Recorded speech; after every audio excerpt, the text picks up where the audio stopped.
At meron tayong update regarding pa rin sa ating minomonitor na si Typhoon Karina with international name na Gimi as of 5 in the afternoon.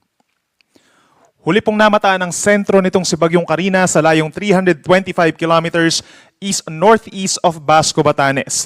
Taglay nito ang maximum sustained winds na 150 kilometers per hour, so bagyang lumakas pa po ito at meron itong gustiness na hanggang 185 kilometers per hour. Ito po'y kumikilos pa rin pahilaga sa bilis na 20 kilometers per hour. Itong si Bagyong Karina ang nagkokos po ng mga pag-uulan at may kalakasang hangin sa malaking bahagi po ng Luzon, Visayas, and western portion of Mindanao. Ito po yung habagat natin or southwest monsoon na siyang makakaranas or mararanasan pa rin ng ating mga kababayan sa susunod po na 2 araw. Pinakamalalakas pa rin po yung mga pag-ulan dahil sa habagat dito po sa may western side, simula po sa may Ilocos region, pababa ng Zambales, Bataan, ilang pambahagi po ng Cordillera region, lalo na sa Abra and Benguet, pababa dito sa may parting Calabar Zone, Metro Manila hanggang Occidental Mindoro, sila po yung mga karanas overnight na mga heavy to intense na mga pag-ulan, kaya nandyan na po yung mga banta ng baha at pagguho ng lupa. At asahan din po yung mga kalat-kalat na ulan, mga moderate with at times heavy rains sa natitirang bahagi pa po ng Luzon, Western Visayas, kabilang ng Negros Island region, at maging dito po sa may western portion of Mindanao, sa may Sulu Archipelago and Zamboanga Peninsula. Pero pinakang uulanin po at mga karanas din ng direktang epekto, itong mga kababayan po natin sa may Ilocos Norte, Apayao at malaking bahagi po ng Cagayan Valley. Ito po yung latest track ng Pag-asa regarding dito kay Typhoon Karina. Inaasahan po natin na kikilos ito north-northwest sa susunod po na 12 oras. And by tomorrow ay kikilos po ito pahilagang kanluran or paangat po na pakaliwa. Ine-expect natin bukas ng hapon ay nasa 390 kilometers na ito. Hilaga-hilagang silangan po ng Itbay at Batanes. At pagsapit naman po ng madaling araw ng Thursday, nandun na siya sa may northern portion of Taiwan at lalabas na rin po ng ating Philippine Area of Responsibility.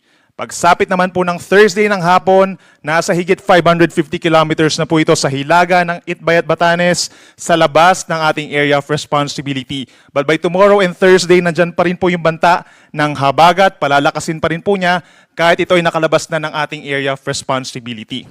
Base naman po sa lawak nitong si Bagyong Karina ay inaasahang maapektuhan directly pa rin. Itong kulay dilaw po na circle associated sa malalakas po na hangin, kaya asahan po natin yung direct effect over many areas of, inulit natin, Cagayan Valley, Apayao, and parts of Ilocos Norte.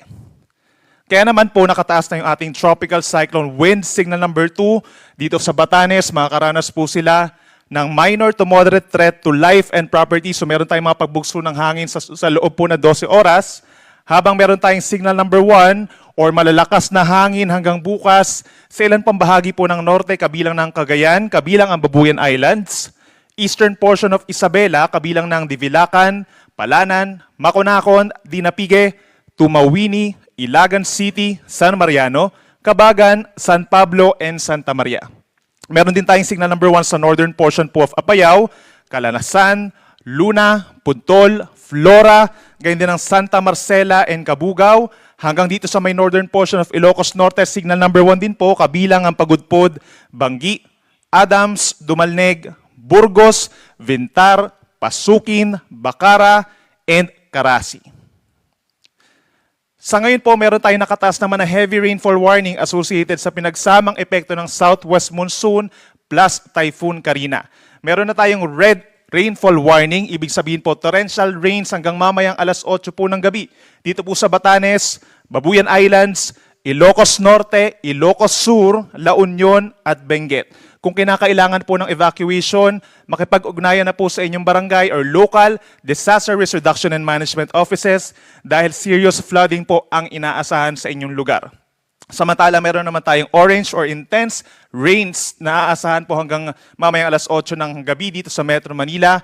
Ganyan sa hilagang bahagi ng Cagayan, hilagang bahagi ng Apayao, northwestern Abra, buong Zambales, asahan pong intense na ulan, bababa ng Bataan, Rizal, Cavite, hanggang dito sa may Laguna and Batangas, asahan po ang malalakas na mga pag-ulan.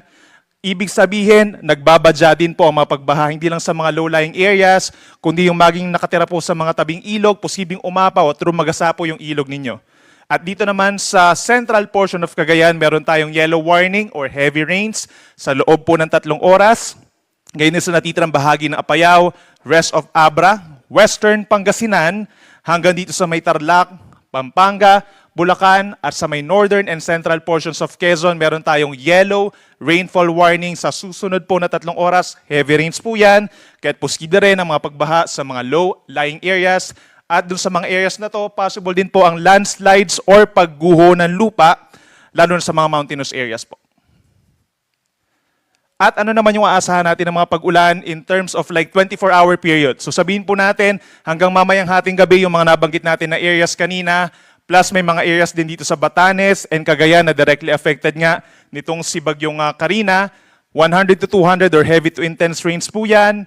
Ilocos region patuloy pa rin yung mga pag-ulan hanggang mamayang hating gabi. Abra, Benguet, Zambales, Bataan, Pampanga, gayon din ang Bulacan, Metro Manila, heavy to intense rains pa rin po hanggang mamayang hating gabi.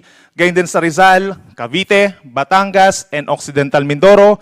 Habang meron tayong moderate to heavy rains or paminsan-minsang malalakas po na pag-ulan mamayang gabi dito sa may Eastern Isabela, Apayao, Kalinga, Mountain Province, Nueva Vizcaya, Nueva Ecija, Tarlac, Laguna, Quezon, Oriental Mindoro, Marinduque, Romblon at northern portion of Palawan, kabilang na rin po ang Aklan and Antique. By tomorrow, pinakamalalakas po ang mga pag-ulan dahil po sa habagat at dahil kay Bagyong Karina dito sa Batanes, pababa ng Ilocos Region, Abra, Benguet, Zambales, Bataan at Occidental Mindoro.